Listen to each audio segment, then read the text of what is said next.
The main idea behind this is that even if one component of Tesla's full self-driving FSD system malfunctions, the vehicle will still be able to operate. The car will still work even if one of the FSD computer chips fails, the power circuits fail, or the cameras malfunction. The important metric is that the likelihood of the computer malfunctioning is far lower than the likelihood of someone passing out. Now, everyone, let's take a look at Tesla's fully autonomous computer. Imagine if your car's power circuits, cameras, and possibly even a chip or two are all beginning to fail. However, your Tesla continues to drive as if everything is OK because of its sophisticated computer chip. It's comparable to driving a car at a party that is too cool to worry about a flat tire. Not only are all Teslas manufactured today brimming with electric enthusiasm and hopes, but they also come fully furnished with all the gear required for full self-driving. Yes, it's similar to purchasing a smartphone that has every app you could possibly want. What's the best thing then? All existing owners have to do is wait for software upgrades. It's similar to anticipating the release of your favorite shows next season, knowing that it will be worth binge watching. Anyone who relies on lighter is doomed since it is a fool's errand.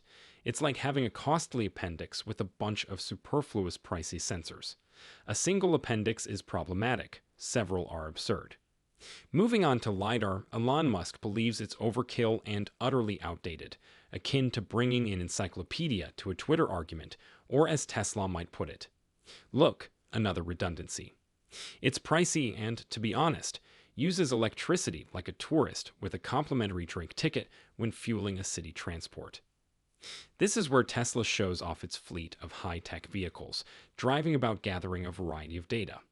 It's like being the only player in a poker game who knows every card when it comes to Tesla's massive advantage. This fleet is enormous. It resembles an army of robots that are constantly learning as they travel. Tesla is busily training its cars to handle anything from a squirrel crossing to a glimpse of a UFO. Well, maybe not UFOs, but you get the idea, while others are trying to catch up. However, the Tesla adventure is far from over. It's even more fascinating because every day brings new and intriguing discoveries with ups and downs. Tesla continues to draw investors into its rabbit hole for this reason. Who else do you know who is as excited about Tesla as you are? That would be Seeking Alpha, today's sponsor. It's not enough to merely watch Tesla's phenomenal rise from the sidelines. Seeking Alpha is your one-stop shop for the most recent information on Tesla, Tesla stock price targets, Tesla innovation, and everything Elon Musk related for fans of the company and those who have an eye for finding the next big stock market find. The greatest online source for pro-Tesla news is Seeking Alpha, so avoid the conventional media's negativity toward the car. Our channel might receive a commission if you click on the affiliate links in the description and make a purchase. I appreciate your help. Regretfully, the automobile must be able to run entirely independently of the fleet in order to negotiate light traffic. As the fleet gets better, it uploads training data that gets better. It would continue to work properly even if the fleet were disconnected, but it would no longer improve. The FSD computer has amazing processing capability. If a road is in the United States, it can still make accurate forecasts even if it has never been on it before. I'm going to guess that they'll all ditch LiDAR. Take note of what I just said. Let's now discuss why Tesla vehicles are comparable to that class overachiever who never needs to study yet nonetheless aced the test. Elon Musk draws attention to the Tesla driving computer's immense power. Imagine this. Even if it is isolated from its other robot friends, a Tesla can manage the notorious traffic bottlenecks in Los Angeles on its own. The drawback is that it will cease picking up new skills if it stops communicating with its fleet. It is akin to attempting to master a new dance form without first viewing a video. Sure, you can freestyle, but you might not end up with any medals. Elon isn't a fan of LiDAR. He refers to it as the VHS of automobile sensors, saying it's too expensive, pointless, and, to be honest, not the greatest instrument for looking through dense fog or pouring rain. When you have night vision comparable to that of the military, why use a pricey flashlight? There are 425,000 vehicles, with hardware 2 and higher, meaning that all 8 cameras, radar, and ultrasonic sensors are installed. Additionally, they have a video computer at the very least, which is sufficient to identify the pertinent information, condense it into its most relevant components, and upload it to the network for training. There is a significant compression of actual data. Though we've been concentrating so much on self-driving, I think there may be other uses for it. After we figure it out, perhaps millions, and then tens of millions of computers with hardware 3 or full driving computers will find other use. There might be another way to look at this. That is conceivable. Tesla assures us that they have the hardware division covered as they go to number 732. Their automobiles have enough sensory and computational power to manage the real world's complex data feast and still want for more. Understanding where you can drive is crucial. Crucially, Tesla has a talent for forecasting drivable space. Using GPS exclusively? No way, says Tesla. That would be like trying to navigate modern roads with a map from the 1990s. GPS works well for providing a gentle nudge in the right direction, but in the real world of driving, everything relies on what the vehicle's sensors can see and understand. To put it another way, a friend who claims to know a shortcut but really just makes you more lost is comparable to GPS on a Tesla. From a hardware perspective, the entire system has been built for robot taxis since roughly October 2016. We had not planned to upgrade automobiles manufactured prior to hardware Autopilot version 2 when we released it.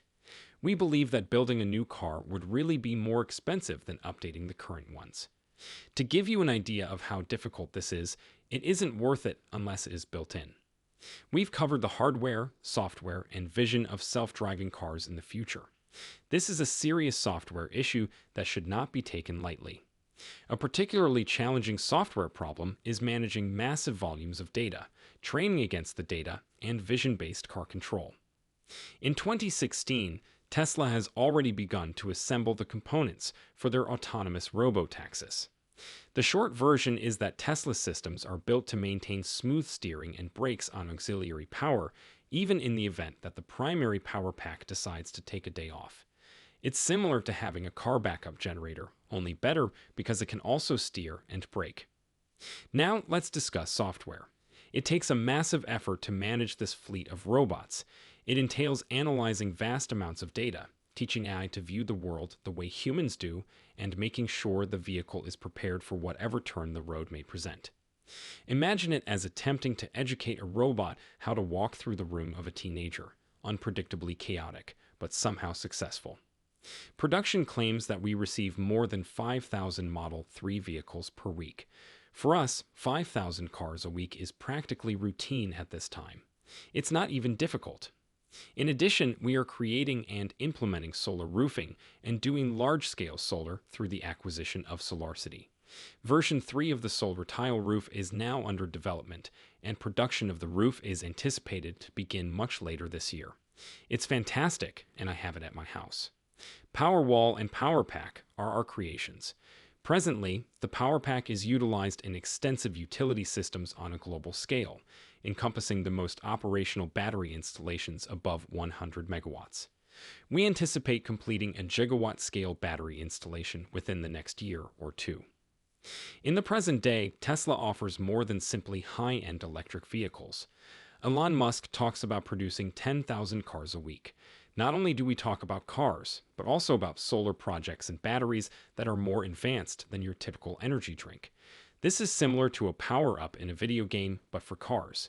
With the Model Y, huge trucks, and yes, the driverless robo-taxis we've been hearing about and are expecting to roll out next year, the future is all about reaching new heights. It is stated that the driver's seat will be optional in these cabs. Yes, this means that soon you may just have to sit back, relax, and wonder why you ever put up with traffic congestion while your automobile does all the driving. It's similar to employing a driver that doesn't mind charging for their services rather than expecting payment. It is possible to achieve a significantly higher utility level than a typical car and to smooth out the demand distribution curve. An automobile is typically utilized for 10 to 12 hours per week, with most drivers putting in 1.5 to 2 hours each day. However, if your car is